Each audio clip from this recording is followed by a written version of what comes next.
Hey guys, in this video we're going to take a look at how you can turn on or turn off FaceTime Haptics Vibration on the iPhone 15 series.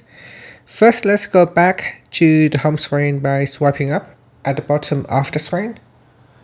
And from the home screen, tap on Settings. Now in the Settings page, scroll down and then tap on FaceTime.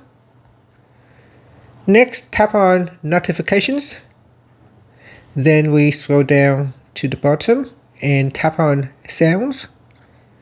Next, we go to the top and then tap on Haptics. In here, Synchronize Vibration Pattern is the default. You can go down the list and select a different vibration pattern. Or if you want to switch off vibration, you go down to the bottom and select None. And this will turn off haptics or vibration.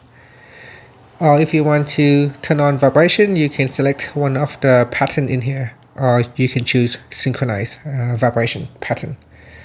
And that's it. After, you can tap on the back key to go back to settings, or swipe up to go back to the home screen.